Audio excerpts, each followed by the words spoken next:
Dun.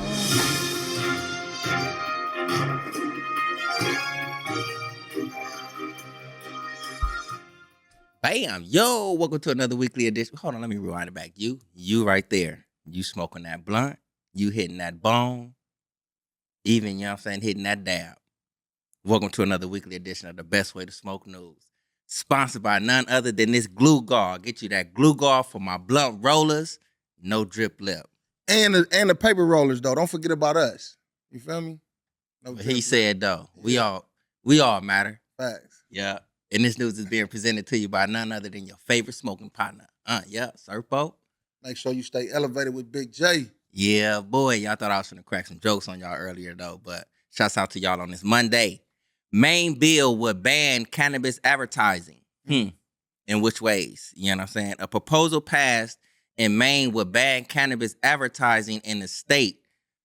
State Senator Scott Kyrie, the bill's sponsor, said the legislation is needed because the state's adult use cannabis law had a lack of guardrails around advertising.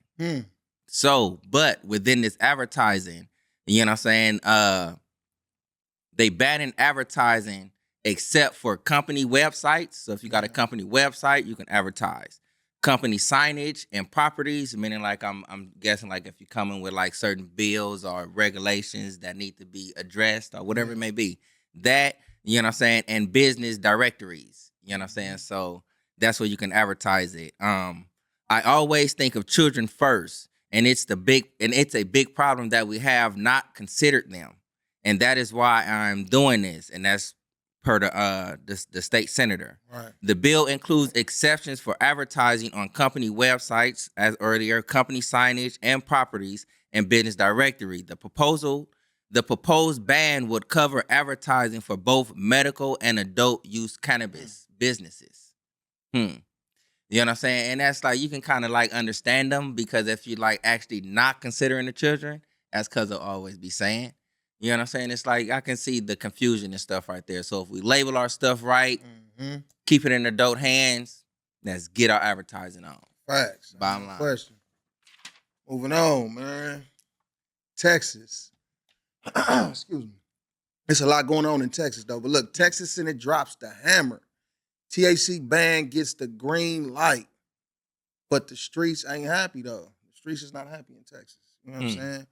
Texas just threw a major curveball in the cannabis game. The Senate straight up passed a bill that's going to ban Delta 8 THC, Delta 10, and all those other hemp, derived cannabinoids. You know, the stuff's been chilling in smoke shops and gas stations. Yeah, that's getting iced. Basically, these lawmakers are saying they got to protect the youth, to piggyback off, you know what I'm saying, the first segment, you feel me? And all that, claiming this stuff is unregulated and dangerous. But the streets are talking a different story. Folks are mad, saying this is just another way to lock people up and kill the hustle. I could agree. Basically, these lawmakers are saying they got to protect the youth and all that, claiming this stuff is unregulated and dangerous, but the streets is talking. Damn, I just said that, though. See, look, the streets is talking. Look, folks are mad, saying that this is just another way to lock people up and kill the hustle. Word on the streets is the bill's gonna hit small businesses hard. All those smoke shops and CBD spots, they're looking at major losses. I mean, it seemed like around the cannabis industry, we've been talking about a lot of losses, though. You know what I'm saying? Just period. And for the people who use this stuff for pain relief or just to vibe out, they're getting the short end of the stick. Now, this ain't a done deal yet. It's going to take Texas House, and then if it passes there, it's on to the governor's desk. But the Senate move, it's a loud message. Texas is throwing down on THC, and the game is changing. Man, Texas kind of been a little sketchy on the THC anyway, though. They've been having medical and stuff like that, though. But People are saying that this is just another way for big pharma to control the market. Hey, we talk about it, big pharma. Mm. You know what I'm saying? Once they get in, man, and they already in, we said that. And the small business owners are getting the shaft. It is straight up a power play. Man. You know what I mean? The people, you know what I'm saying? This is like adult news, right? Yeah. Man, fuck them kids. All right, bam. Colorado bill seeking to place age limits on some cannabis products pulled by sponsors.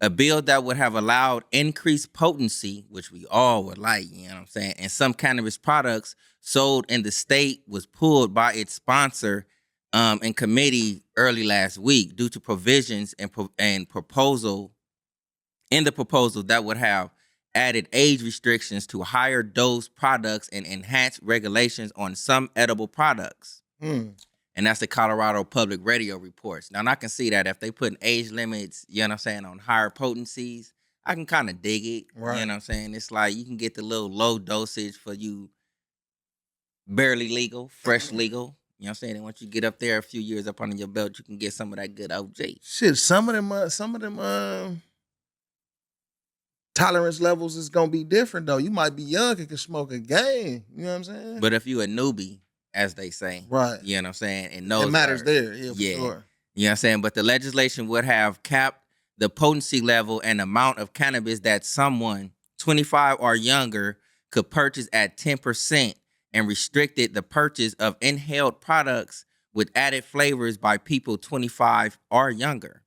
State Senator Judy Amabill, Democrat, told CPR that the negative attacks on the proposal have been misguided. There's been a big reaction to the bill, and I just want to say we've been responsive to that, and we have made some major adjustments to the policy and put forward a much smaller policy. Well, you know what I'm saying, when you're messing with the potency of any type of cannabinoid, you know what I'm saying, coming from a cannabis user, right, and keep that potency up and just leave it alone. Bottom line. Man, moving on. Hey, man, I want to say shout out to all the cannabis business owners. That look good. Small businesses, you know what I'm saying? They need support, you know what I'm saying? And with the taxes and how things is going, let's see if they're going to get some support. Cali weed tax. Assemblyman play to freeze the squeeze. So peep this. California legal weed game is about to get hit with a serious tax hike this summer, right? You know that, right? Like they're talking about bumping the excise tax from 15% to 19%. Yeah, we done talked about that. We done told you about that.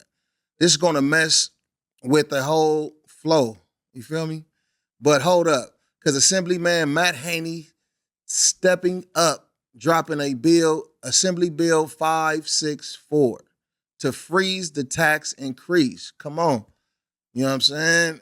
Anything can help, though, because there ain't no telling how long the freeze is going to be, but, you know, anything can help. He basically trying to keep the legal spots from getting squeezed because everyone knows the tax jumps just going to send more folks back to the black market, thriving. You know what I'm saying? Think about it. These legal dispensaries are already fighting to stay afloat, and then they got to deal with these crazy taxes. It's wild, it's wild. Haney's play could be a game changer, keeping the legal scene alive to a certain extent. He's already been pushing for cannabis cafes, so he's clearly trying to make the legal cannabis industry more viable. That part is cool. You feel me? Basically, it's a battle to keep the legal weed biz from getting straight up hustled by the system. And they've been getting hustled by the system. Believe that. And then the tax hike looming. Things are about to get real. So we'll see if this bill can actually do something. People are worried that with the tax increase, that the black market will thrive even more. And that is a fact. Hey, look, and this is why they worried. The legal market is worried because they're going to have to charge more because of the tax hike.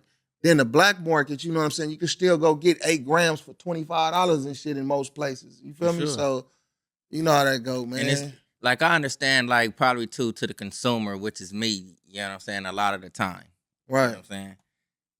This may be obsolete. What tax do I need? You know what I'm saying? Right. But this is where the actual support comes in at. You know what I'm saying? You get to know, you know what I'm saying, your local shop members, you know what I'm saying, the ones that's legal, this, that, and the other. If it feels homey, you know what I'm saying, or however it may be, a once a month, you know what I'm saying, visit or help. You know what I'm saying? That Everything. small little support like that. You know what I'm saying? That's where we mean, you know what I'm saying, like support, you know what I'm saying, your local business, your local small business, cannabis business. Right. Hey, You know what I'm on saying? that note, we want to give a shout out to Dope Sugar LA. All And the shout out to time. their whole team over there though. All the time. Yep. Yep. Idaho Senate passes bill asking voters to give up legalization rights. What do you mean, give up my legalized rights? Come on, man. Lawmakers in the Idaho Senate have passed a House-approved bill asking voters to approve a constitutional amendment that will remove the electoral rights to pass cannabis legalization constitutional amendment. Right. That will remove. Well, I just like rewind. I did one of That's your the same moves. shit, yeah. I mean, You know hey, what I'm look, saying? we definitely find our best way to smeezy. But I'm finna give it to you the right way. Yeah. Rewind. Lawmakers in the Idaho Senate have passed a House-approved bill asking voters to approve a constitutional amendment that will remove the electoral right to pass cannabis legalization laws or any other drug reforms, the Idaho Capitol Sun reports. Now, I don't know what this electorates, Electorate. whatever. No, the not fuck electric. Electorate. Yeah, like electorate. Yeah. You know what I'm saying? Isn't Like isn't that vote that, like, you know what I'm It's saying? like the that governing has a, body. Yeah. Yes. Yeah. You know what I'm saying? I just didn't know how to say this shit. I knew what they was talking about. We all learning something. For real, because they giving them higher ups, you know what I'm saying, the right to like vote and put our stuff in. But leaving our word as consumers, you know what I'm saying, and some business owners out. Out the mix. That's what it is. You know what I'm saying? To my knowledge, I could be wrong. No, you right. Comment if I'm wrong or right, though. You know what I'm saying? The bill, co-sponsored in the Senate by Senator Scott Grow, was passed by Senate lawmaker in a 29-6 vote last Tuesday. You know what I'm saying? Having already been passed by the House earlier this month, the Senate's approval means that voters will get to decide during the 2026 election whether to amend the Idaho Constitution so that only the legislator has ability to pass cannabis or other drug reform laws. So we got to step up, you know what I'm saying? You Idahoans, you know what I'm saying, for the cannabis community to get their words up. Supporters of the bill argued the amendment would help Idaho resist the wave of losing restrictions on the cannabis plant in neighboring states throughout the U.S. Too many legislators across the nation have sat back and just waited as initiative after initiative will come after them until they're finally overwhelmed and overwhelm the legislator. We are acting because that's our responsibility. That's the Governor Scott Grow. I don't believe that they saying that it's their responsibility or whatever it may be, but it's our responsibility as a cannabis community, you know what I'm saying, to keep that voice up and keep it heard and don't let them just take our voices. Come on, Scott, grow. Stand up. That's another weekly edition of The Best Way to Smoke News with your favorite smoking partner, Surfo Jr. Make sure you stay elevated with Big J. Baby.